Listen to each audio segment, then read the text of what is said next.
All right, Wednesday morning update. As you can tell, I have a bottle. Chloe has a new bottle calf. Our friends down the road had a calf out of a cow that didn't have much milk last year. They got her up and watched her for a few days and are like having to feed this calf a bottle. And they're fixing to have a baby. Excuse me, that was rude. They're fixing to have a baby. And so he was like, you know, with all this potential of having to run back and forth to the hospital and whatnot, I think I better just sell this bottle calf. Does Chloe want it? I was like, probably. So Chloe bought another bottle calf, but she couldn't get it to eat this morning. And so we went running, and yeah, that was my first day running in a while because I got sick and busy and everything like that. So I feel like crap now. That was fun. Sarcasm. So now I'm gonna go try to feed this bottle calf. Get a look at him. I don't even think, oh, he does have a name. His name is Mud Dauber. That is his name. So we're gonna go look at Mud Dauber, the newest bottle calf. We'll also check on Ty while we're over there because he's shoveling out the hay barn, which is always fun. But we need to go get some alfalfa small squares. But I wanted to get this barn cleaned before we did that. So he's been working on getting that cleaned out for us. Oh, looky there. Dirt! And fixing to be dirt. Well, it's trying to turn back in. Yeah, it's trying to. That hay's probably, I don't know how long that hay's been in there, but that bottom layer's been there a while. Yeah. So he's getting that cleaned out, looking pretty good. We're gonna redo that into the barn, fix some boards, that kind of stuff, and then we'll go get some fresh hay and stack in here. All right, that is Mud Dauber. Yeah. You want to take this, or am I gonna have to straddle you? Oh, you did take it. Maybe. Are you hungry? Now the trick is. Like you're gonna take it and you're gonna straddle them. I was gonna say the trick is gonna be to keep this big one off. Here, take this. Nope. Okay. Well, I'm gonna have to straddle him and help him a little bit here. The sheep sound hungry. All right. Well, got him fed. He finally ate. So all good there. Today we have been getting rain, so it is muddy and squishy everywhere, which is wonderful. Let's go check the rain gauge, see what we got.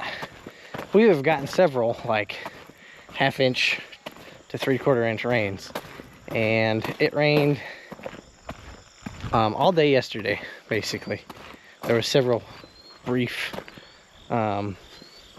moments, but there is right at 1/2 inch in the rain gauge again. So I don't know how many inches we've gotten over the last several days, but probably close to 2, I would think. Yesterday I took, that's why the blue trailer's hooked up, I took Josh's mare to the vet. We were gonna get her x-rayed because I think we talked about that, her hock was swollen. And so we wanted to go get her x-rayed to make sure nothing was broken or anything like that, and we ended up not even having an x-ray her because Doc was like, yeah, it's definitely just like a torn tendon, which is kind of what we all thought. That's what my horseshoer had said.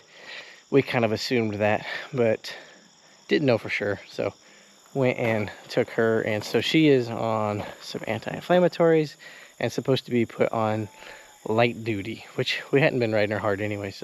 Just she had to finish 2 rodeos, I think, and we weren't even practicing on her or anything like that. He would just ride her around and make sure she was limbered up, and like she would perform fine, she just would favor that leg a little bit. So hopefully after a few months rest she'll be back to normal, is the idea anyways. Doc thought she would be, you know, thought she was pretty confident that the swelling would go down and everything. She's like, it doesn't seem like it's that bad, so that's good. So for the rest of the day, I've got to fill the feed box and feed all the groups of calves around here and sling a bunch of mud around, and then I'm gonna actually probably just gonna leave the blue trailer hooked up since it's hooked up, and go to the sale barn and see what kind of deals I can get picked up today. And if I end up getting more than will fit in the blue trailer, well then I will bring load home in the blue trailer and hook the big trailer up and go back and get the rest. But I'm betting the board kind of went up again. You know, unweaned 4 and 5 weights are still bringing plenty, but they have kind of come down a little bit. So we'll see. Might get a few deals, but you never know. That's why you got to go and sit all day, and that's why a lot of people pay somebody to do it. But boy, this gate, now that it rained, this has gotten kind of saggy. But I figure if I'm gonna pay somebody to do it, I might as well go do it. Anyways, oh, and another update. The dealership just called me, woo, and they got the title in for the truck. So I gotta go get the truck titled, and then that'll be done. What else? Well, let's look at these feeder heifers. They have hit the what I call the 2-week slump, especially with this rain and the cooler weather. Got some snotty noses in the morning. Nobody real sick. I did treat a few last week. We actually had one die, which we haven't lost one in a long time, but we did have one die. And but I treated a few others, and I don't know, overall they look pretty good, but there's definitely a few that have snotty noses in the morning, like that one, and there was another one. That one's a little bit. But yeah, I call it the 2-week slump because it seems like that second week this time of year, when you've got them, they, you know, they get settled in, and then they kind of start to, especially when it's wet and cool and everything like that, they start to get that gunk. You know, we do it as humans too, kind of. But yeah. Yeah, and look at that thing. Do you see it running back there? Okay, so that is a spare pig that showed up.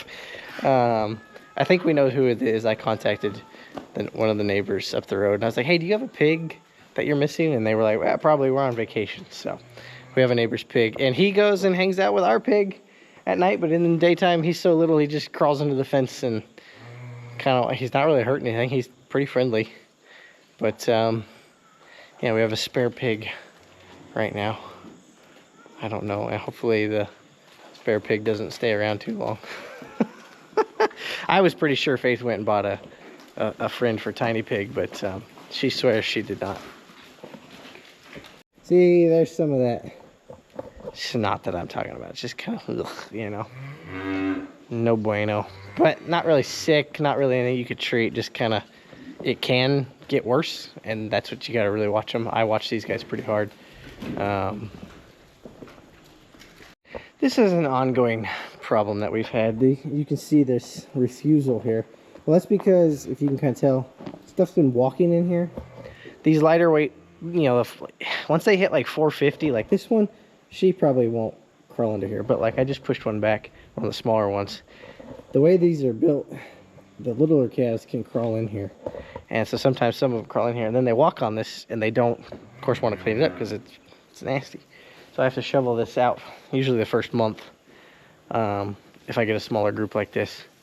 I have tried putting a cable up across here, which works to keep them out. But then some of them flat just don't want to come up and eat because they're having to push on that cable, and they just don't really like that. Realistically, what I need to do is come in here and cut this bar and lower it. I would like to make a adjustable bar. That's a little bit more work, and then it's a pain in the butt to move.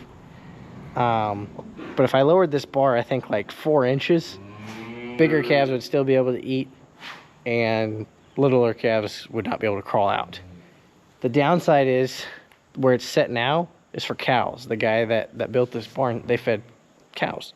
And so if I ever want to feed cows, I can't really lower it because then nothing will be able to get into it. Bulls already, big bulls, can barely get in here to eat because I had some bulls on the other side behind me, and they couldn't, I mean, they could eat, but it was pushing on that bar pretty hard. Hence why I was thinking something adjustable would be good. The other thing I thought about doing was putting a, like a cattle panel, like a feedlot panel, and making it like hinge so that if anything ever got in here, I could lift it up and flop them out because calves do get in the bunk.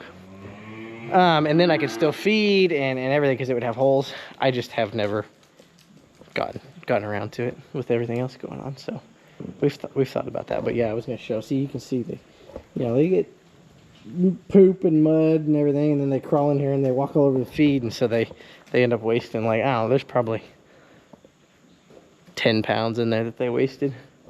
But I'll just shovel it out and move on. Well, everybody's happy now. See, there's one of these little ones in the barn. Get out of there. And then they don't want to get out. Go. Go. See? Just crawl right out. Anyways, that's a wrap on morning chores. That's going to be the update for today. Like I said, I'm going to go to the sale barn. I'm probably going to take that cow, that coal cow. She's been in this pen for a while. And since I got a trailer on, probably take her to town too. So